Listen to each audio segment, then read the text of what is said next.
Intro. There is a kind of suffering that no one talks about. Not the suffering that comes from losing something. Not the suffering that comes from pain or grief or the visible wounds of a hard life. The suffering being described here is quieter than that. It is the suffering of a man who wakes up every single morning with the full intention to be better, and by 3 o'clock in the afternoon, he has already abandoned himself. He has scrolled when he should have studied. He has procrastinated when he should have built. He has made 1,000 small betrayals against his own potential, and by nightfall, he sits in the dark with a familiar and devastating question echoing through his chest. Why can't I just focus? That question is not a small one. It is the question underneath every failed resolution, every abandoned project, every quietly desperate Sunday evening when the week ahead feels heavier than the weekend behind. It carries within it the accumulated weight of a person who knows they are capable of more and cannot figure out why more keeps escaping them. The answer to that question is not what you think it is. It is not a productivity hack. It is not a supplement, or a morning routine, or a color-coded calendar. The answer is ancient.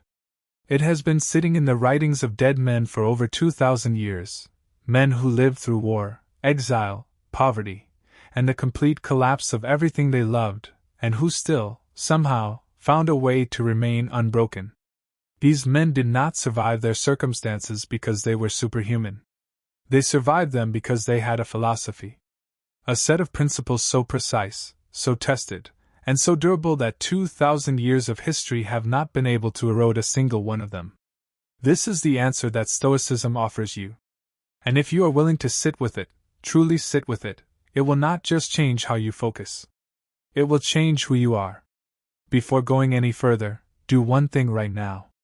If this kind of content speaks to something real inside you, if you feel like you have been drifting and you are ready to stop, hit that subscribe button right now. Every week on this channel the content goes deep into the philosophies, the stories, and the psychological frameworks that have the power to rebuild a person from the inside out. Not surface-level motivation. Not 30-second inspiration. The real, serious, ancient, battle-tested stuff that has outlasted every empire that ever tried to ignore it. Subscribe now, turn on the notification bell, and let us get into it. Most people think focus is a skill. Something you either have or you do not. A trait that some people were born with and others were simply denied. They point to the hyperproductive people in their lives, the ones who seem immune to distraction, who finish what they start, who wake up early and stay late, and never seem to lose their grip on what matters, and they assume those people simply have something that they lack. A better brain. A stronger will. A secret advantage that makes discipline feel effortless. But the Stoics would have found that belief almost insulting. Not because they were harsh or unfeeling, quite the opposite. They would have found it insulting because they believed every human being, without exception, is born with everything they need to live a life of extraordinary focus and purpose. The question was never whether you have the capacity. The question was always whether you are living in a way that allows that capacity to emerge. The Stoics were not armchair philosophers. Marcus Aurelius was a Roman emperor who commanded armies, managed political betrayal, and watched plague sweep through his empire, all while writing a private journal that would become one of the most widely read philosophical texts in human history. He did not write those pages from a place of comfort and certainty. He wrote them from the inside of crisis, on campaign, in the dark. Epictetus was born into slavery. He was physically crippled, likely from the cruelty of his master, and yet he went on to build a school of philosophy that shaped the thinking of emperors and generals for generations. He built an empire of the mind while owning nothing. Seneca was exiled, recalled, made wealthy beyond measure, stripped of everything, and ultimately ordered to take his own life, and through all of it, he wrote letters about equanimity and purpose with a clarity that feels almost inhuman. These were not men who theorized about hardship from a position of safety. They lived inside it. Every word they wrote was earned. And what they developed, what we now call Stoicism, was not an abstract idea. It was a technology for the human mind. A set of truths so precise and so durable that they work just as powerfully today as they did 2,000 years ago. What follows are 10 of the most important of those truths. They are numbered because the mind needs markers. Because each one builds on the last. Because 10 truths practiced with genuine commitment will do more for your focus, your discipline, and the quality of your daily life than any productivity system ever invented. Read carefully. Then do something with what you read. That distinction, between encountering an idea and actually living it, is everything. Stoic truth number 1: you cannot control what happens to you. You can only control how you respond. There is a concept in Stoic philosophy called the dichotomy of control. It sounds academic when you first hear it, but the implications of truly understanding it, truly feeling it in your body, not just acknowledging it with your intellect, are staggering. The dichotomy of control is simply this: some things are in your power, and some things are not. What is in your power are your own judgments, your desires, your aversions, and your actions.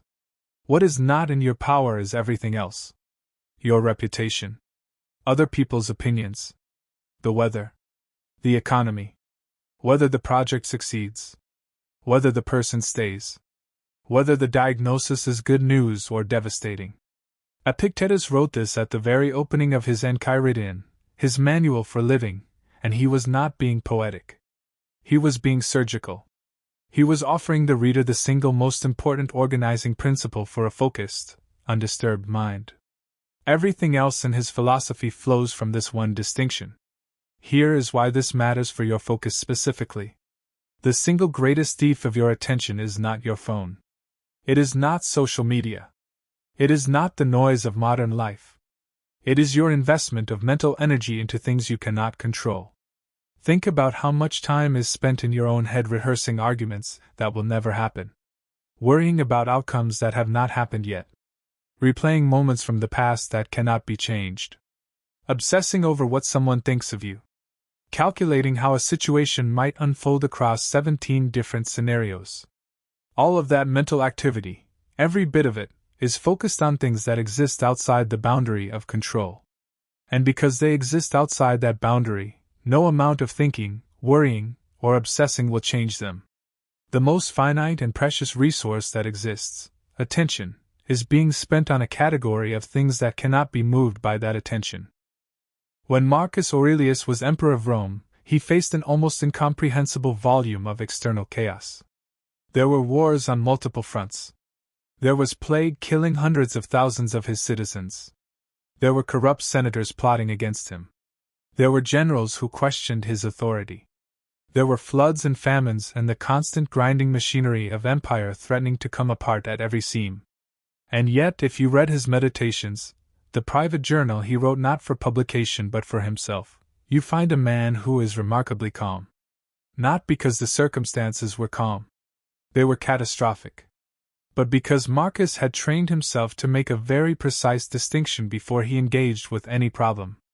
He asked, "Is this something that falls within my jurisdiction? Is this something my actions and judgments can actually influence?" If yes, he engaged fully, with complete focus. If no, if the thing existed outside the domain of his will, he refused to give it his emotional energy. He acknowledged it, accepted it, and moved on. Now bring that into your life. Right now, in this moment, think about the things that are consuming your mental bandwidth. Really think. Make a list in your mind. The anxiety about your finances. The uncertainty about a relationship. The fear that you are falling behind. The worry about what people think when they look at your progress.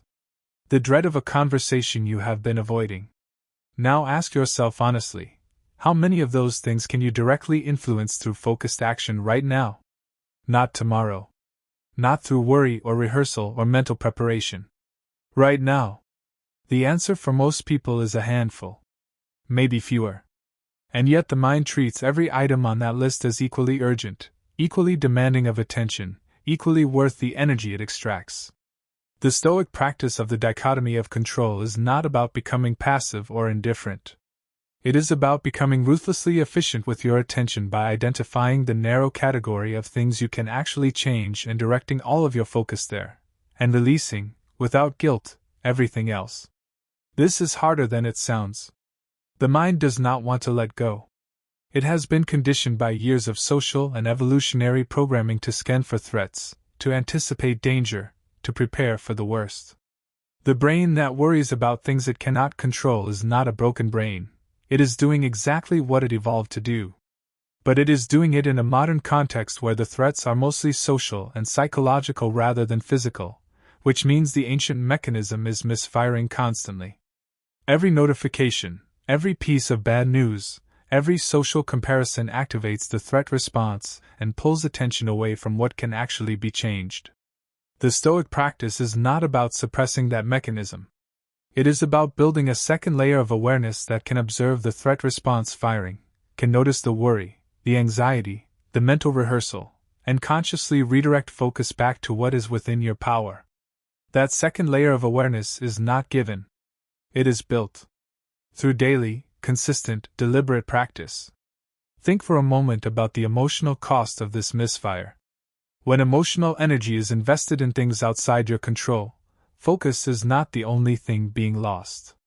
Equanimity is being lost. Anxiety, frustration, resentment, and despair are being generated about circumstances that none of those responses can alter by even a fraction of a degree. The traffic does not move faster because you are angry. The other person does not feel differently because you have rehearsed the argument in your head 100 times. The market does not reverse because you are afraid. The only thing your emotional investment in uncontrollable outcomes produces is the deterioration of your own inner state, and a deteriorated inner state is a state that cannot focus, cannot create, cannot respond with wisdom and skill to the actual demands of life. Epictetus understood this with a ferocity born from personal experience. As a slave, he had almost no external freedom at any level. His time was not his own. His body was not, legally, his own. His labor was directed by another person's will. And yet Epictetus insisted, with a conviction that is almost breathtaking, that no one had ever truly taken his freedom, because his freedom was never external. It was always internal. It lived in his capacity to judge, to respond, to choose how to interpret what happened to him. That capacity, that inner sovereignty, was the one thing his master could not touch. He did not have to fight for it, escape for it, or petition for it. He simply had to recognize that it had always been his. And that recognition, held with consistency and courage, is what made Epictetus one of the most powerful human beings in a world that had given him none of the things we typically associate with power. The practical application of this truth is deceptively simple. Before engaging with any situation that is draining your focus, any worry, any frustration, any anxiety, ask one question. Is this within my control? If yes, act. If no, release. Not because the thing does not matter. It may matter enormously. But because worrying about it changes nothing, and focused action on what you can control changes everything. The exercise of doing this consistently, of training yourself to make this distinction before investing emotional energy in any situation, is one of the most powerful forms of mental hygiene available. It is not comfortable at first. The mind resists the instruction to release. It says, but I have to figure this out. I have to be prepared. I have to know how it is going to go. Those are not reasons. They are habits. And habits can be changed. Marcus Aurelius wrote, "You have power over your mind, not outside events. Realize this, and you will find strength." That sentence is not a consolation. It is a diagnosis and a prescription simultaneously. The diagnosis is that power has been sought in the wrong place. The prescription is to stop looking out there and start looking in here, into the quality of your attention, the clarity of your values, the consistency of your practice.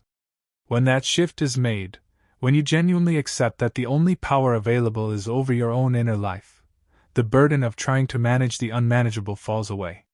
And what remains, once that burden is gone, is something unexpected. Something light. Something that feels, remarkably, like freedom. There is also a quieter, more intimate dimension to this truth that most people miss entirely. The dichotomy of control is not only about the big external things, the career outcomes and relationship results and financial situations. It applies equally to the small, daily, moment-to-moment experiences of being a human person. The irritating behavior of a colleague. The weather on the day of an important event. The internet connection that fails at the worst possible time. The body that is slower to recover than hoped. All of these are outside your control, and yet most people spend enormous amounts of psychological energy in resistance to them, in the low-grade but constant state of friction against reality, as it is actually presenting itself. That friction is exhausting. It depletes the inner resources needed for genuine focus. The Stoic practice of accepting what is outside your control, not as resignation but as the clear-eyed recognition of where your power actually ends and where reality begins, is also the practice of conserving those inner resources for the things that genuinely matter and that you can genuinely influence. The undisciplined person does not only suffer from what they cannot do, the work they cannot sustain, the goals they cannot reach, the relationships they cannot maintain. They suffer from what they cannot stop. The inability to stop scrolling. The inability to stop eating past fullness. The inability to stop the internal noise, the self-criticism, the rumination, the anxious projection into an imagined future. Discipline, in the Stoic sense, is not only the capacity to do what is hard. It is the capacity to stop doing what is easy but harmful. And that capacity, the capacity to say no to the impulse, to hold the boundary, to be the person in charge of your own behavior rather than a passenger in it, is perhaps the most important form of freedom a human being can possess. Because it is the form of freedom that determines the shape of everything else. Marcus Aurelius wrote to himself daily, in the pages of what we now call the Meditations, not because he enjoyed journaling, but because he needed the daily reinforcement. The discipline he was trying to maintain was not natural. It did not come easy. He was fighting, every day, against the same impulses and resistances that every human being fights against. He was fighting against the pull of luxury, the temptation of self-pity, the desire to let the demands of his position justify the abandonment of his inner practice. He won those battles more often than he lost them, but not because he was superhuman. Because he practiced. Every morning. Even on the days when he did not want to. Especially on those days. The practice that feels hardest to maintain is almost always the one that matters most to maintain. The resistance itself is the signal. Stoic truth number 3, the obstacle is the way. There is a book by Ryan Holiday with that title, and it draws directly from a passage in the Meditations of Marcus Aurelius that reads, "The impediment to action advances action. What stands in the way becomes the way." It is one of the most quoted lines from ancient philosophy and also one of the most profoundly misunderstood. People hear it and think it means something poetic about perseverance, that you should push through hardship and come out the other side stronger. But that is not what Marcus was saying. What he was saying is far more radical than that. He was saying that the obstacle itself, not your response to it, not what you learn from it, but the obstacle itself, is the path forward. That the resistance you are encountering is not a detour from your destination. It is the destination. The practice of becoming the person you need to be happens inside the friction, not after it. Think about the way most people relate to obstacles. Something goes wrong, a plan fails, a relationship breaks, a career hits a wall, a health crisis erupts, and the immediate response is grief, frustration, or rage directed at the obstacle. The energy goes into wishing the obstacle were not there. Into bargaining with reality. Into the mental activity of imagining what life would look like if this thing had not happened. Hours, days, sometimes months of cognitive and emotional energy poured into resisting a reality that is not going anywhere. And while all of that energy is being spent in resistance, the obstacle sits there, unchanged, and the person loses ground. They fall further behind. They grow more demoralized. And the gap between who they are and who they need to be, the gap that the obstacle was always asking them to close, grows wider.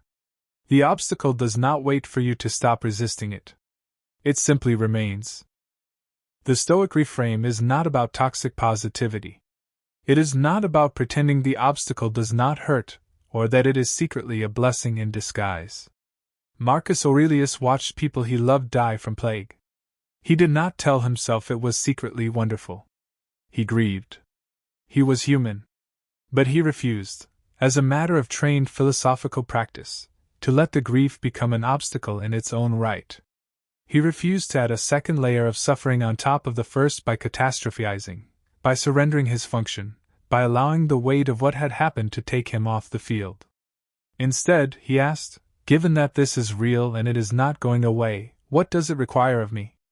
What capacity does it demand that I develop? What action does it make necessary that I would not have taken otherwise? That question, what does this require of me, is one of the most powerful redirections of attention available to a human mind. It transforms the relationship with the obstacle from adversarial to collaborative. The obstacle is no longer something happening to you. It is something happening for you, not in the naive sense of everything happening for a reason, but in the precise sense that the specific demands of this specific obstacle are developing the specific capacities you need. The business that fails teaches you what no business school could.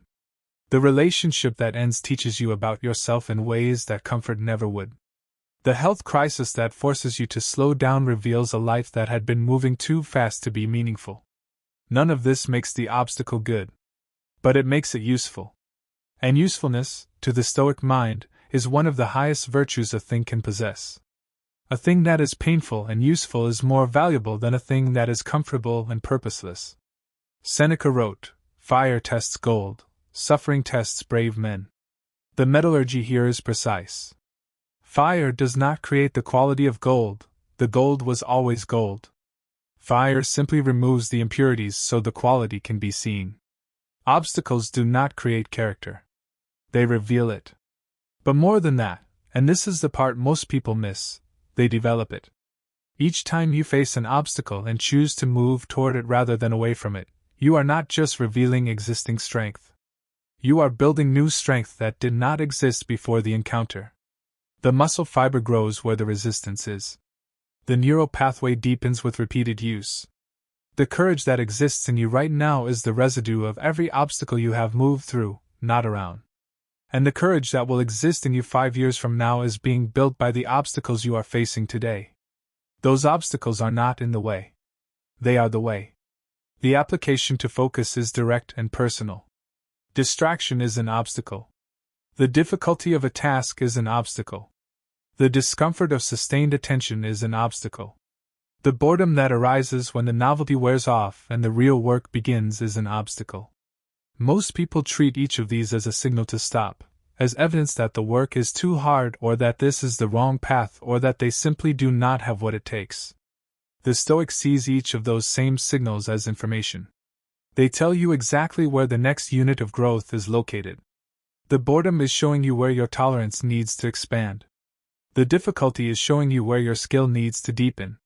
The discomfort is showing you the edge of your current capacity and inviting you to push it out slightly further. Every obstacle in the path of your focus is also a map to a deeper focus. The question is whether you are willing to read the map or throw it away. Marcus Aurelius came back to this idea again and again in his private journals because he needed the reminder. He was not writing it for us.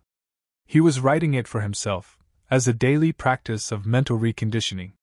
Because the mind's default, his mind, your mind, every human mind, is to recoil from difficulty. To seek the easier path. To protect itself from the discomfort of challenge. The Stoic practice of confronting obstacles is not a one-time conversion experience. It is a daily, deliberate choosing of the harder road. Not because the harder road is more virtuous in some abstract sense, but because the harder road is the one that leads somewhere worth going. The easy road leads to the same place it always has. Nowhere new. Nowhere that requires more of you than you already are. There is a deeper truth about identity here that most people never reach because they stop at the tactical level. The relationship between obstacle and identity is the real issue. Most of us have constructed an identity based largely on what has gone smoothly for us. The skills we developed in areas where we had natural aptitude. The roles we stepped into where the fit was comfortable from the beginning. The relationships where the connection was easy and the communication was natural. And we have avoided, where possible, the areas where effort was costly, where progress was slow, where the gap between where we were and where we wanted to be was humiliating in its size. The problem with an identity built on what comes easy is that it is inherently fragile. The moment the easy thing becomes difficult, and it always does, eventually, the identity has no resources to draw on. The Stoic who has been training with obstacles has built something entirely different. An identity that is not dependent on ease. A sense of self that does not crack when the going gets hard, because the going getting hard is not a threat to that identity. It is familiar territory. It is the place where the most important growth has always happened. This is the deep, structural reason why the Stoic engagement with obstacles is not just a tactic for hard times. It is a fundamental architecture of the self. The person who has learned to see the obstacle as the way has built a relationship with difficulty that is, in the fullest sense, empowering. Not because they enjoy suffering, but because they have discovered that on the other side of every difficulty they have moved through, there was something that the path around it could never have delivered. Every time. Without exception. That discovery is what the Stoics called the beginning of wisdom. Stoic truth number 4, your attention is your most valuable asset, and you are giving it away for free. Seneca wrote, near the end of his life, one of the most urgent and heartbreaking lines in all of ancient philosophy. It is not that we have a short time to live, but that we waste a great deal of it. He was not talking about laziness. He was not criticizing people for failing to work hard enough. He was talking about attention. He was talking about the way human beings, even intelligent, well-intentioned, philosophically serious human beings, allow the finite hours of their finite lives to be consumed by things that matter not at all. By gossip. By empty entertainment. By the endless cycle of social approval seeking. By worry about outcomes they cannot change. By the slow, invisible hemorrhage of attention to anything and everything except the things that are genuinely, deeply, irrevocably important. He wrote this in the 1st century. The world he was describing had no smartphones, no social media, no algorithmic feeds designed by some of the most intelligent people in human history specifically to make sure that his warning would never be heeded. Imagine what he would say now. The attention economy, the term used to describe the modern system in which your focus is the product being harvested and sold, did not exist in Seneca's time. But the underlying phenomenon he was describing did. The human mind, then as now, is a naturally wandering instrument. It drifts toward novelty. It is pulled by social stimulation. It reaches for comfort when discomfort appears. It prefers the shallow and the immediate over the deep and the deferred. These tendencies are not character flaws, they are evolutionary features. The brain that was easily distracted by movement in the bushes stayed alive long enough to reproduce. The brain that could sustain deep, focused attention on an abstract problem was useful but not always survival critical. So the hardware we have is biased toward distraction. And every major technology company on the planet has spent billions of dollars studying that bias and designing their products to exploit it with a precision that the ancient philosophers could not have imagined and that most modern people cannot detect from the inside.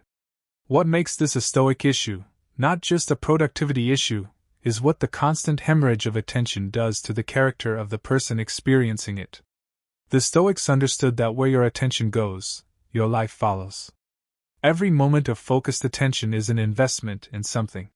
When you focus on your work, you are investing in your craft. When you focus on your relationships, you are investing in love and connection. When you focus on your health, you are investing in your body's capacity to serve you. But when you allow your attention to be siphoned off by the algorithmically optimized feed, by the outrage cycle and the highlight reels and the endless novelty machine, you are not just losing time. You are investing in a version of yourself that cannot focus, cannot create, cannot sustain effort, cannot sit with silence, cannot build anything that takes longer than 30 seconds to pay off. You are funding the construction of a mind that is exactly what the attention economy wants and exactly what your actual life does not need.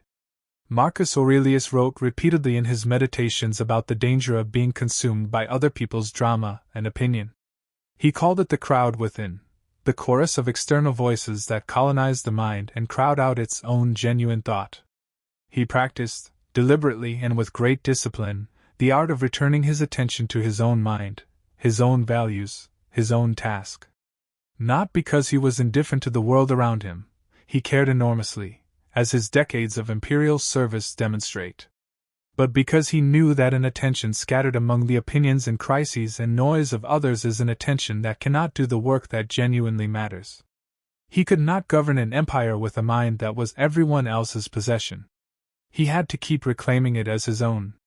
Every day. Against the same pull. With the same discipline. Because the pull never stopped.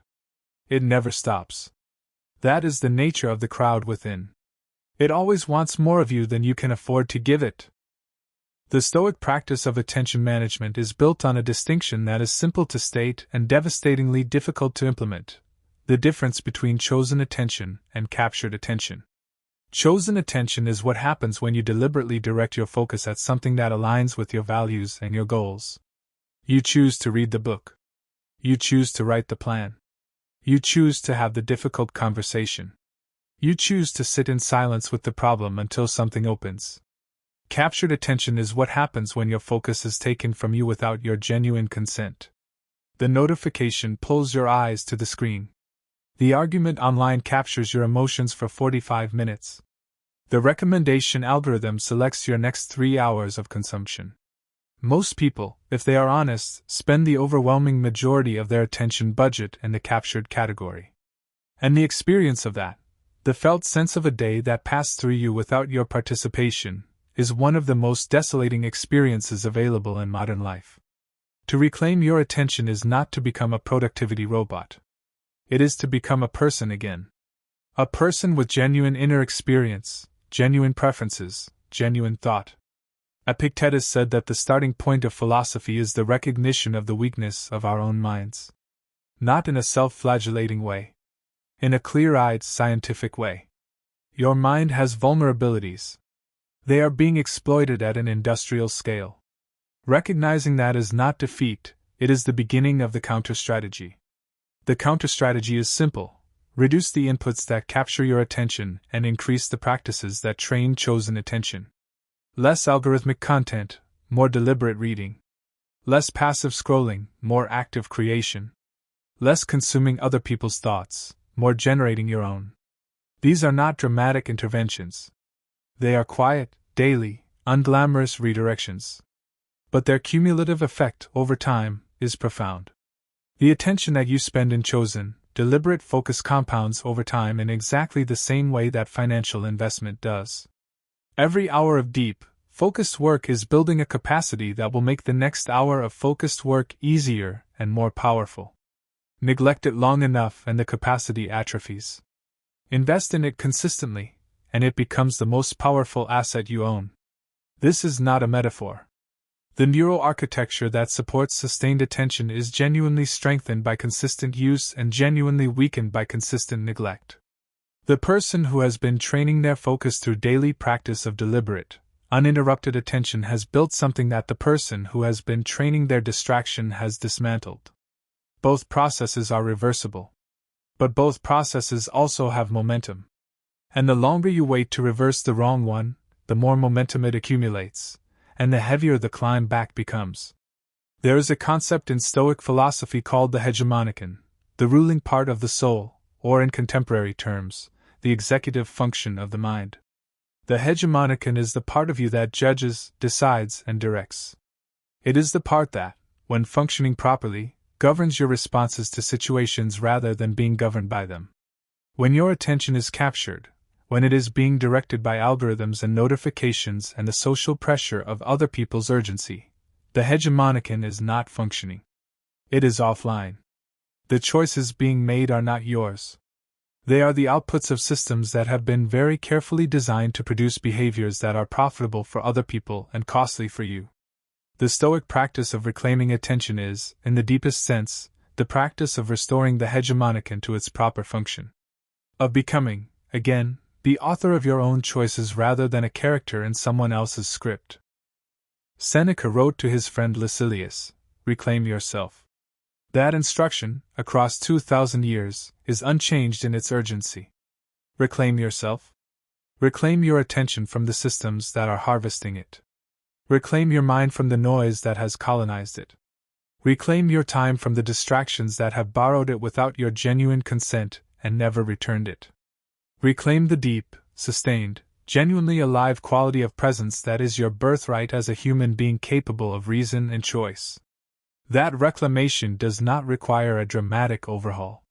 It requires a decision, made repeatedly, with patience and without self-judgment. This is mine. This moment. This attention. This hour. I am taking it back. Start with 1 hour. Protect it with ferocity. Build from there. If you are finding this video valuable, this is the moment to subscribe to this channel. Hit the subscribe button right now and turn on the notification bell. Every week the content on this channel goes this deep, into the actual philosophical foundations of a focused, disciplined, and meaningful life. Not tips. Not hacks. The real thing. Subscribe now and do not miss what is coming next. Stoic truth number 5. Ego is the enemy of everything you are trying to build. Ryan Holiday wrote a book about this too, and again it draws from Stoic philosophy, and again most people who encounter the idea nod along without understanding what it actually demands of them. Because ego is not the thing you think it is. When most people hear the word ego, they picture someone arrogant, loud, self-aggrandizing. They picture a person who brags and postures and puts everyone else down. And they think, well, that is not me. I am not like that. And they dismiss the lesson before it has a chance to reach them. But the Stoics were talking about something far more subtle and far more universal. Ego, in the Stoic sense, is the part of the mind that is more interested in the appearance of competence than the reality of it. More interested in being seen as successful than in actually building something of value. More interested in defending what it already believes than in encountering what is true. It is the part of you that talks about the book you are going to write instead of sitting down to write it. And that version of ego, quiet, invisible, endlessly rationalized, is living in almost every one of us. The Stoics identified ego as the primary obstacle to the kind of learning and growth that real focus requires. Because ego wants to protect the existing self-image. And the existing self-image, whatever it is, was built in the past. It reflects what you knew, what you could do, who you were, at some previous point in your development. If you are committed to protecting that image, to preserving the sense of yourself as capable and in control and already knowing what you need to know, then every moment of genuine learning is a threat. Every feedback that challenges your current understanding is an attack. Every moment of uncertainty, the moment when you are in new territory and you genuinely do not know what to do next, is unbearable, because your ego needs you to appear competent at all times, including in situations where you have not yet earned that competence. And so the ego avoids those situations. It stays comfortable. It stays still. And the person inside it stops growing. Marcus Aurelius was acutely aware of this dynamic. In the Meditations, he repeatedly cautions himself against the seductive comfort of thinking he already knows enough. He lists his teachers by name, and thanks them for specific lessons. He writes about his own mistakes not with shame but with a kind of curious, clinical honesty that is remarkable in a man of his power and position. He was the most powerful person on the planet, and he spent time every day reminding himself that he was probably wrong about something important, and that the right response to that realization was not defensiveness but curiosity. That practice, the daily deflation of ego in service of continued growth, is one of the things that made him the leader history remembers him as. Because leaders whose ego prevents them from learning stop developing at exactly the moment their responsibilities demand the most growth. Marcus never stopped developing. His Meditations prove it on every page. The relationship between ego and focus is direct and destructive. An ego-driven approach to work is fundamentally about performance. It is about doing things that look impressive, that can be shared, that generate recognition and validation. It is about being seen working rather than actually working. It is about the identity of being a person who is focused rather than the actual practice of focus. And here is the thing about performance-oriented attention: it is exhausting, unsustainable, and fundamentally inauthentic. You cannot sustain deep focus for the performance of an audience, real or imagined, because the awareness of being observed, even by an imaginary observer in your own head, activates a self-monitoring process that is incompatible with genuine immersion. The writer who is performing the role of writer for an imagined audience cannot simultaneously be lost in the actual writing. The two states are mutually exclusive. You are either in the work, or you are managing how the work looks. You cannot be in both at once. Epictetus said, "First say to yourself what you would be, and then do what you have to do." The sequence matters. First, the internal clarity, not the performance, not the announcement, not the vision board. The internal clarity about what you are genuinely committed to. And then the quiet, unannounced, ego-free doing of the work. The Stoics were deeply suspicious of public declarations of virtue. Not because they did not value virtue, they valued it above all else, but because they understood that the act of announcing your intentions provides a psychological reward that partially satisfies the need driving the intention. You tell people you are going to start the business, and the approval you receive in response slightly reduces the urgency of actually starting. You announce your diet, and the social accountability slightly substitutes for the internal accountability. The performance itself becomes the point, leaving the actual discipline underdeveloped and fragile. Say nothing. Do everything. That is the Stoic approach. Real focus, Stoic focus, requires the willingness to work without recognition, to build without applause, to improve without anyone watching or caring, to sit with the quiet, unsatisfying, ego-deflating reality of being a beginner at something that matters, without the comfort of being seen as already good at it. That is enormously uncomfortable for the ego. It goes against everything the ego was built to protect. But it is also the only environment in which genuine mastery develops. Because mastery does not care about your self-image. It does not care about your reputation. It cares only about the quality of your attention and the consistency of your practice. And the ego, that part of you that needs to be seen, admired, and validated, is one of the most persistent thieves of both. It will always try to redirect energy from the actual work toward the performance of the work. Your job is to notice when this is happening and return, without drama, to the actual work. There is a specific manifestation of ego that sabotages focus with particular efficiency: the need to already know. When you approach a difficult task from an ego-protective stance, the experience of not knowing what to do, of genuine uncertainty about the next step, triggers a kind of internal alarm. The ego interprets uncertainty as threat. It says, if I do not know what to do, that means I am not competent, and if I am not competent, my self-image is at risk. And then it does one of two things. Either it retreats, it avoids the difficult task rather than risk the exposure that genuine engagement would require.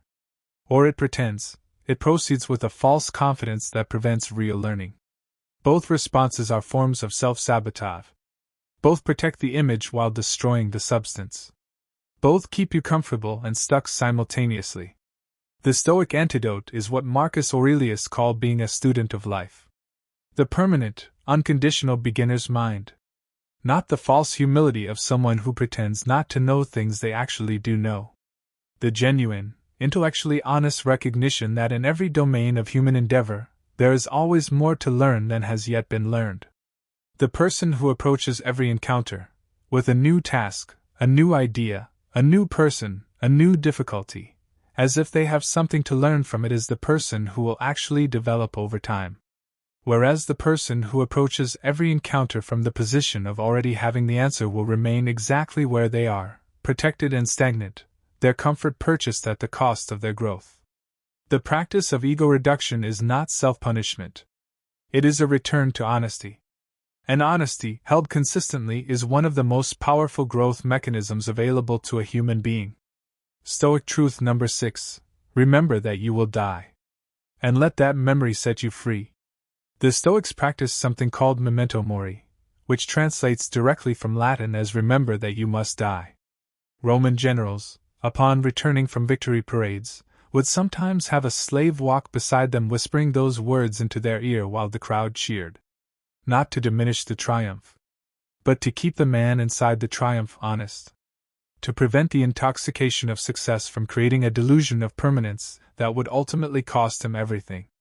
The practice sounds morbid to modern ears conditioned to treat death as the ultimate taboo, the thing we will do anything not to think about. But the Stoics understood that our refusal to think about death is precisely what makes us so bad at living. Because without the awareness of the end, the middle loses its urgency.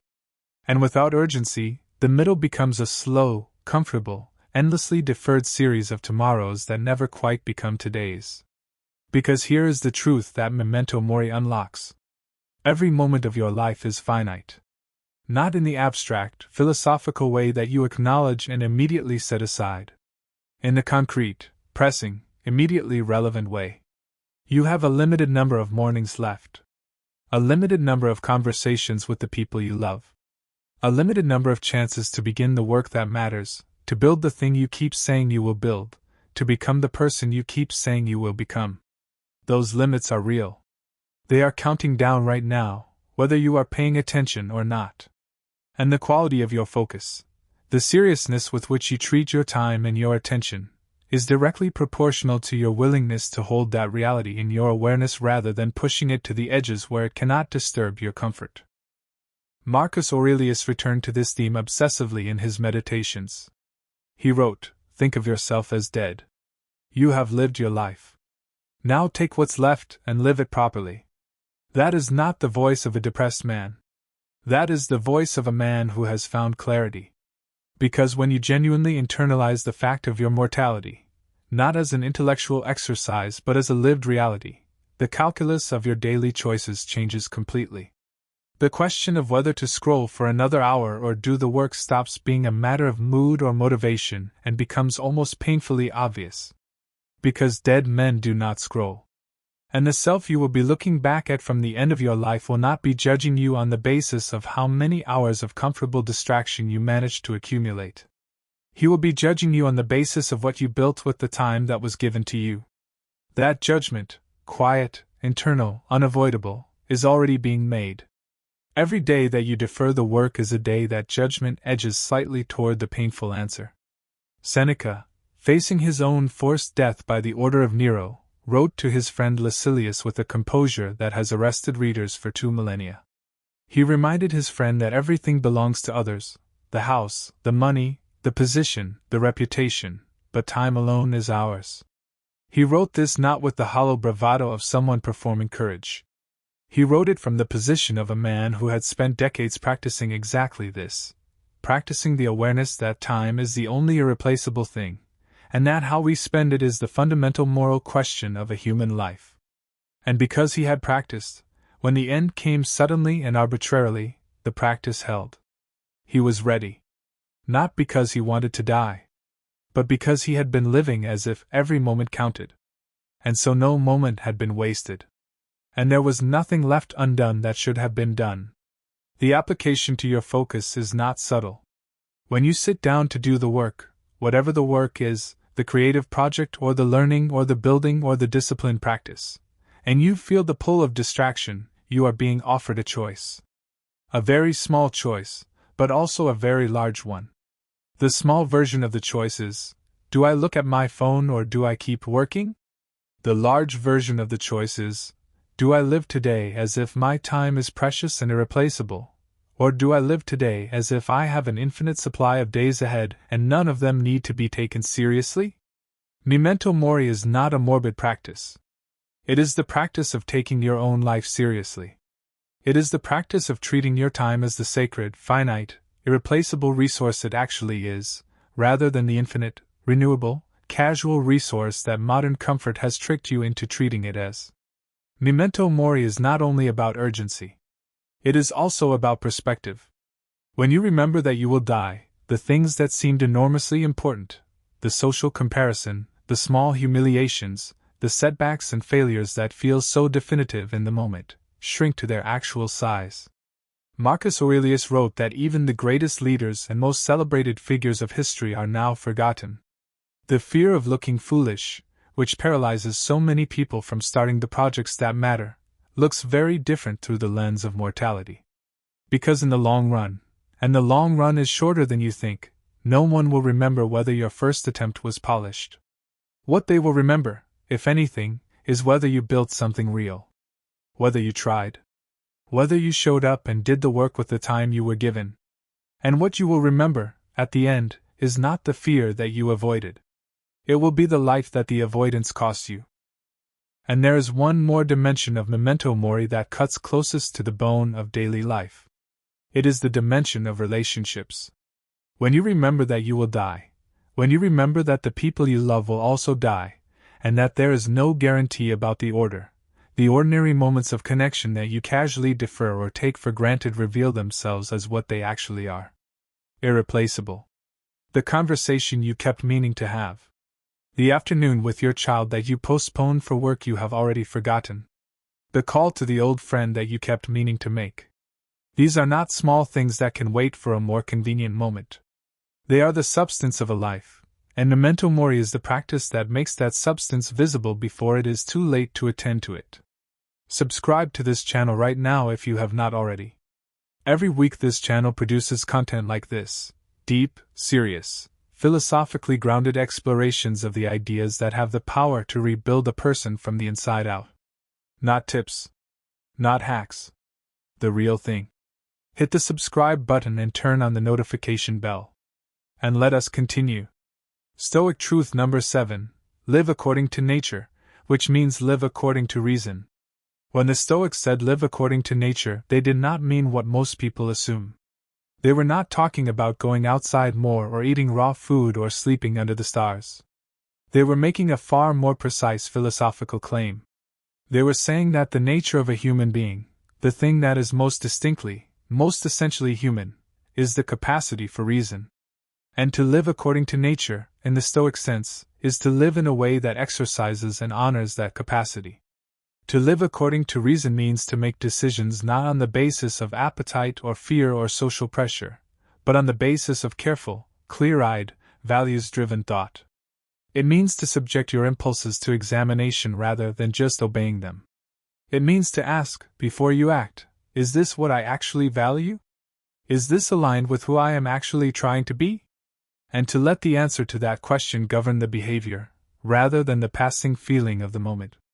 This matters for focus in a very specific way. The unfocused life, the life characterized by scattered attention, compulsive distraction, and the inability to stay with difficulty, is fundamentally an irrational life. Not in the colloquial sense of being crazy or stupid. In the precise philosophical sense of being driven by processes other than reason. When you reach for your phone to avoid an uncomfortable task, you are not being foolish. But you are being governed by an automatic, unreasoned response to discomfort, a behavioral pattern that exists below the level of conscious choice. When you say yes to social obligations that crowd out the work that matters most to you, you are not being weak. But you are being governed by the social pressure of other people's expectations rather than your own reasoned assessment of your priorities. When you procrastinate on the thing that is most important to you and fill the time with urgent but unimportant tasks, you are allowing the urgent to colonize the time that should belong to the important, without ever pausing to apply reason to the scheduling of your own life. The Stoic practice of living according to reason begins with a practice they called prosoc, self-attention or watchfulness. The continuous, non-judgmental observation of one's own mental processes. Not in a navel-gazing sense. In a deeply practical sense. You watch your thoughts as they arise. You notice when the impulse to avoid appears. You observe when comfort-seeking behavior is beginning to override your actual intentions. And you apply reason to the observation. You ask not what do I feel like doing but what, upon reflection, do I actually want to do with this moment of my life? That question, asked consistently and honestly, is one of the most powerful instruments of behavioral change available to a human being. Because it inserts a gap, a moment of rational deliberation, between the stimulus and the response. And in that gap is where your freedom, and your focus, lives. The gap is small at first. With practice, it becomes a space you can work in. Epictetus was relentless on this point. He told his students that the examined life was not a luxury or a philosophical indulgence. It was a necessity for anyone who wanted to live as a human being rather than as an animal driven by appetite. The animal eats when it is hungry, rests when it is tired, flees when it is afraid. The human being has the capacity, the unique, extraordinary, specifically human capacity, to examine those impulses before obeying them. To ask, is eating this now aligned with my health goals? Is resting now aligned with the commitments I have made to myself and others? Is fleeing this difficulty now aligned with the person I am trying to become? The capacity for that examination is the thing the Stoics valued above all material goods, above reputation, above pleasure. Because it is the capacity that makes a specifically human life possible. Every time you exercise it, every time you insert reason between impulse and action, you are living more fully as the human being you actually are. Living according to reason also means recognizing and working against the habits of mind that reason identifies as harmful. The Stoics called these passions in the negative sense, not the inspiring sense. Excessive fear, excessive desire, excessive grief, excessive pleasure-seeking. These are not emotions to be suppressed. They are responses to be examined and, where necessary, corrected by reason. The person governed by excessive fear avoids necessary risk. The person governed by excessive desire makes impulsive decisions. The person governed by excessive pleasure-seeking abandons long-term goals for short-term gratification. In each case, reason is the corrective. Not by denying the emotion, that was never the Stoic prescription, but by interrogating the belief that underlies it. Fear is usually based on a belief about the future that is not certain. Excessive desire is usually based on a belief that the thing desired will deliver more satisfaction than it actually will. Reason, applied honestly to these beliefs, does not eliminate the emotions but it puts them in proportion. And proportionate emotional responses are the foundation of a rational, focused, well-directed life. The lived practice of this truth is the practice of building a life that is deliberately, self-consciously aligned with your own deepest values. Not the values you inherited from your parents, or your culture or your peer group without examination. Your own values, the ones that emerge when you get quiet enough to hear them. What actually matters to you. Not what you have been told should matter. What, when you set aside performance and social signaling and the need to be impressive, genuinely matters to you? That question is a Stoic question. It requires silence to answer. It requires honesty to hold. And the commitment to building a life in which your daily actions are increasingly aligned with the honest answer to that question, that is the Stoic practice of living according to nature. It is the only foundation upon which genuine, sustained focus can be built. Because you cannot truly focus on something you do not genuinely care about. And you cannot know what you genuinely care about until you have applied reason, honestly and consistently, to the examination of your own inner life. There is a related Stoic concept worth naming here, kathekon, often translated as appropriate action. The Stoics believe that reason, properly applied, reveals what is appropriate, what is suited, to any given situation. Not what feels best or what is easiest, or what is most socially comfortable. What is actually appropriate, given who you are, what your role requires, and what your values demand. The concept of appropriate action dissolves a lot of the confusion that plagues modern decision-making. Because modern people are often paralyzed not by a lack of options but by an excess of them. There are infinite things you could do with any given hour of your day. The Stoic framework of kathekon cuts through that anxiety by grounding the question of what to do in the prior question of who you are and what you are committed to. Once that is clear, the appropriate action in any given moment becomes much less mysterious. It is simply the action that best serves those commitments, as determined by reason. And that answer, once found, is always simpler than the anxiety that preceded it suggested. Stoic truth number 8, imagine the worst. And discover you can handle it. The Stoics practice something that seems, at first glance, almost perverse. They called it negative visualization, premeditatio malorum in Latin, which means the premeditation of evils. The practice involves deliberately imagining the loss of the things you value most. Not in a wallowing, grief-indulgent way. In a clear-eyed, practical way. You imagine the loss of your health. The end of a relationship. The failure of the project. The departure of a person you love. You hold the possibility of these things in your mind, not obsessively, but deliberately and with full attention, and you ask, if this happened, could I endure it? What would remain? Who would I still be? The practice sounds like a recipe for misery. It is, in fact, one of the most effective therapies for it that the ancient world produced. This sounds like a recipe for anxiety. It is, in fact, the cure for it. Here is why. The anxiety that most people experience in relation to loss is not driven by the reality of the thing they fear. It is driven by the imagined reality, the catastrophic, unexamined, worst-case version of the thing that lives in the shadowed edges of the mind where they are afraid to look directly at it. The thing they most fear grows largest in the dark. The moment you bring it into full light, the moment you actually look at it, turn it over, examine it from every angle, it almost always reveals itself to be something smaller than the shadow it was casting. Not necessarily small. Not necessarily painless. But endurable.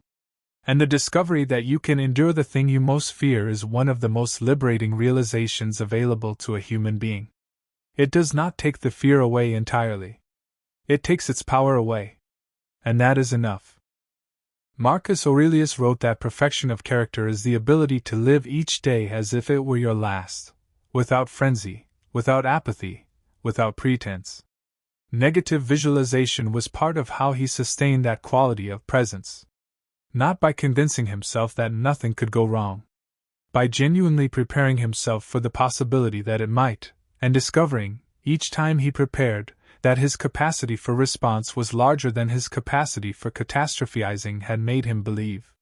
When the plague actually came, when the thing he had imagined actually arrived, he was not overwhelmed in the way that the unprepared would have been. Because he had already, in some sense, been there.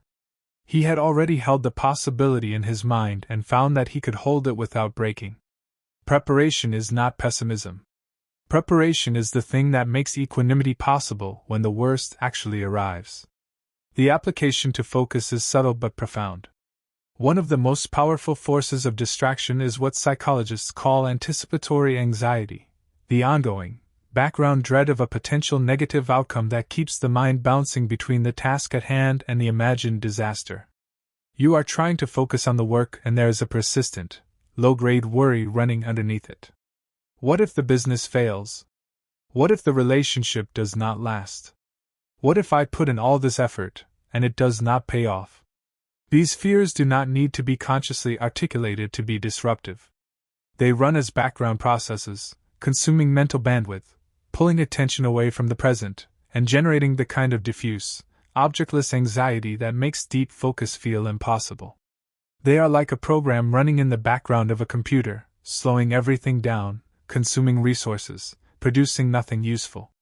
Negative visualization addresses this directly.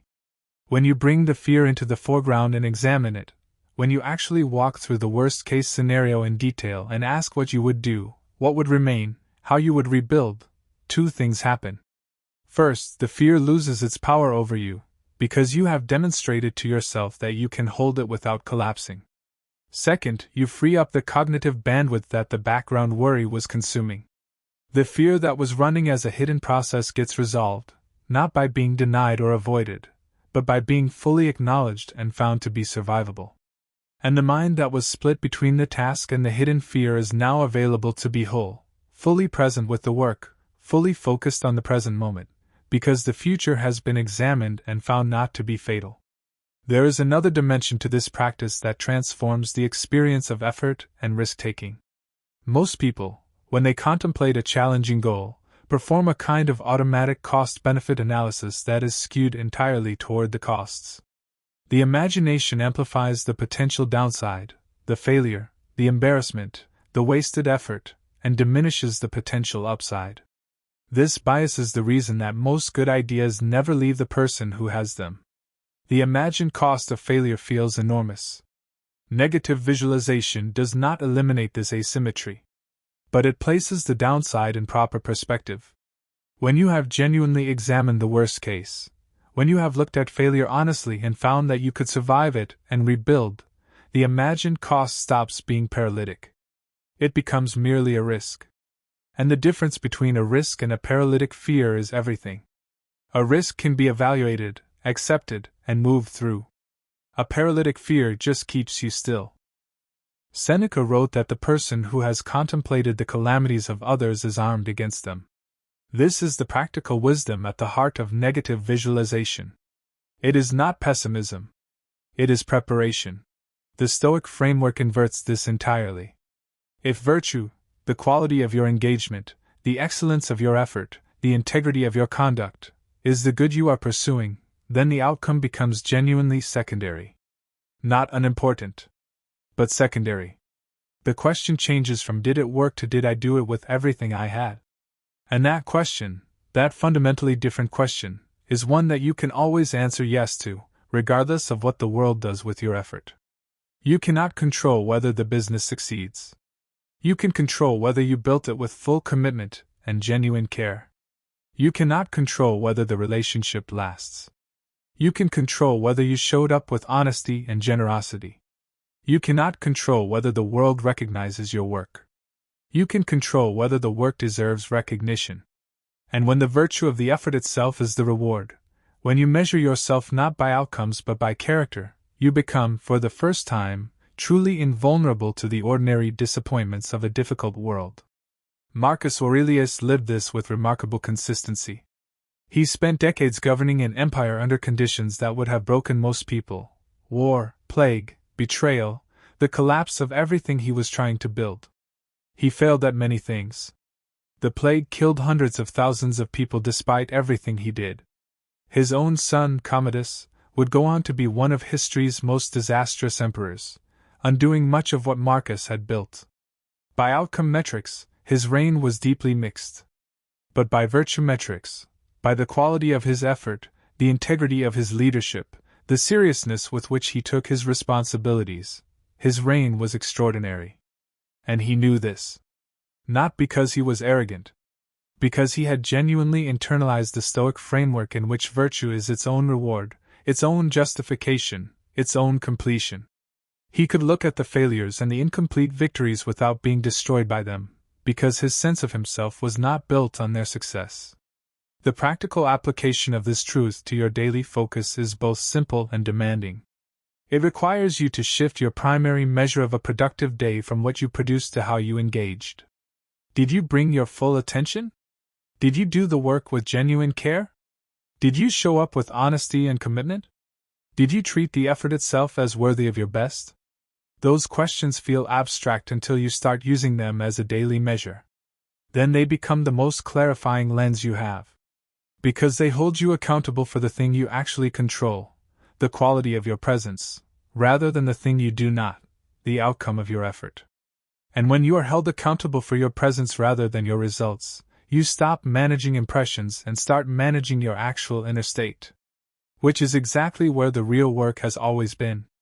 There is also something extraordinarily freeing about building an identity around virtue rather than achievement. Achievement-based identity is fragile by definition, because achievements can always be superseded or reversed or forgotten. The person who defined themselves by their professional success loses themselves when the career ends. The person who defined themselves by their physical appearance loses themselves when the body ages. The person who defined themselves by their social status loses themselves when the status evaporates. But the person who defined themselves by the quality of their character, by their commitment to reason, justice, courage, and self-mastery, has built something that cannot be taken by circumstance or time. It is the only form of identity that is genuinely durable. And the daily practice of building it, the daily practice of choosing virtue over convenience, depth over distraction, quality over speed, is the most important work you will ever do. The four cardinal virtues that the Stoics identified, wisdom, justice, courage, and temperance, are not abstract ideals. They are practical capacities that show up in the texture of daily life. Wisdom is the capacity to see clearly and judge well. Justice is the capacity to act rightly in relation to other people. Courage is the capacity to do what is hard, scary, or uncomfortable when it needs to be done. Temperance is the capacity to hold your appetites and impulses in proportion. Each of these virtues is directly relevant to focus. Wisdom tells you what deserves your attention. Justice ensures that your attention is fairly distributed across your commitments. Courage allows you to stay with the difficult work when every impulse says to stop. Temperance ensures that your appetite for distraction does not override your commitment to what actually matters. The focused life, properly understood, is a life in which all four cardinal virtues are being actively practiced. Not perfectly, but consistently. With care. With the kind of daily attention that transforms aspiration into character and character into destiny. Stoic truth number 10. The present moment is all you will ever have. Learn to be there. We have arrived at the final truth. And in some ways, it is the most obvious and the most consistently ignored.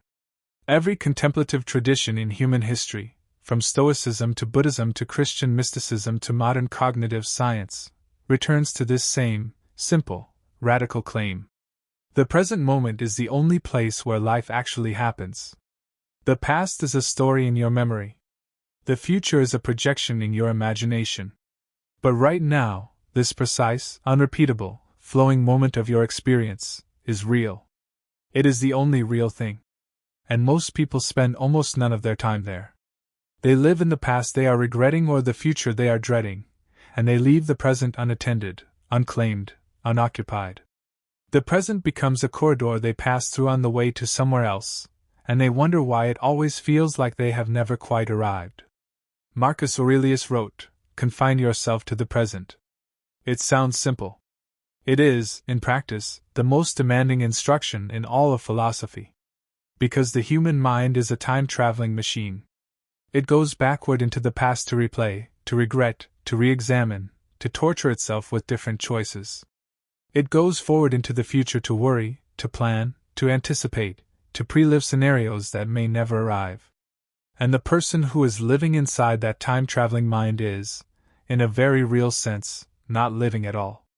They are a ghost haunting the corridors of their own mental history, or a refugee already fleeing a future that has not yet arrived.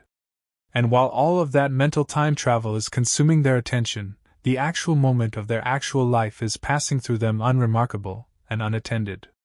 The one moment in which action is possible is the one moment in which they are not present.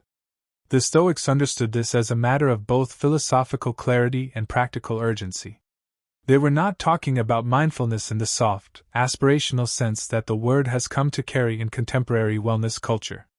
They were talking about a fierce, disciplined, active presence in the moment as the only possible location for genuine agency. Because you cannot change the past, it is gone. You cannot act in the future, it has not arrived. You can only act now. And if your attention is not now, if it is in the past you are regretting or the future you are fearing, then you are not actually able to act at all. You are paralyzed in the only moment where action is available to you, because you have left that moment to live in ones that do not exist. This is not a small problem. This is the central problem of a distracted life. The connection between present moment awareness and focus is immediate and complete. Focus is not something you can maintain in an abstracted, divided attention. It is, by definition, the full application of your consciousness to the thing directly in front of you. This sentence, this problem, this conversation, this task. The moment your attention drifts to the past or the future, the focus is gone. Not diminished. Gone. You may continue to physically occupy the space where the work is happening, but you are no longer present to it. And work done without presence is not just less efficient, it is qualitatively different. It lacks the alive quality of genuine engagement. It has the flat, mechanical feeling of going through the motions. And going through the motions is the enemy of the kind of deep, generative, meaningful work that your life is actually calling you to do. The work that matters requires all of you. Not most of you. All of you. And all of you only exists in the present moment. One of the most insidious forms of present moment abandonment is what might be called productive future living. This is the pattern of spending the present moment imagining the future version of your life in such detail that the imagining itself becomes a substitute for the building.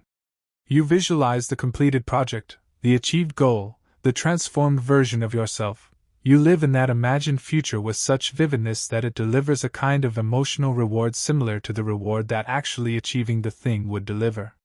And then the motivation to do the actual work, the unglamorous, difficult, present moment work that is the only path to the imagined future, diminishes, because the emotional need driving it has been partially satisfied by the fantasy.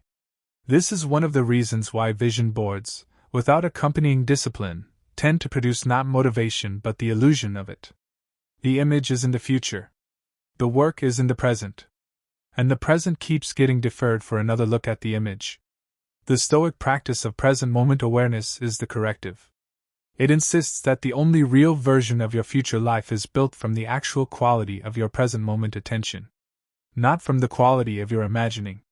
Not from the clarity of your vision. From the quality of what you are actually doing right now. The best moment to plant a tree is 20 years ago. The second best moment is now. Not after you have visualized the forest. Not after you have researched the optimal species. Now. With the actual ground that is in front of you, and the actual shovel that is in your actual hands, in this actual irreplaceable moment. The future you want is built from present moments like this one. There is no other material. There is a quality of attention that becomes available when you are genuinely present that cannot be found anywhere else. The ancient Greeks had a word for it, kairos, which is often translated as the right moment or the opportune moment. It refers to the qualitative dimension of time, the sense of time as charged with possibility rather than merely passing. A moment of kairos is a moment that is alive. A moment where something is genuinely available, a genuine opening, a genuine insight, a genuine connection, that will not be available in any other moment. Most people move through their lives so absent from the present moment that they miss kairos constantly. They are in the past or the future when the opening appears, and by the time they return to the present, it has closed. The Stoic practice of present moment awareness is, in one sense, a practice of becoming sensitive to kairos, of being actually here when the alive moment arrives, so that you can meet it with the full force of your engaged attention. Marcus Aurelius wrote near the end of the Meditations that the secret of living well is to attend fully to what is in front of you and to do it with your whole self. Not a fraction of yourself. Not the depleted, distracted, half-present self that is simultaneously worrying about tomorrow and regretting yesterday. Your whole self. The self that is genuinely, completely, irreducibly here. That quality of whole self-presence is what separates the work that is alive from the work that is merely executed. It is what separates the conversation that is genuinely heard from the conversation that is merely attended. It is what makes the difference, over a lifetime, between a life that was actually lived and a life that simply elapsed. Between a person who was genuinely here and a person who was always somewhere else. Between the Stoic and the sleepwalker.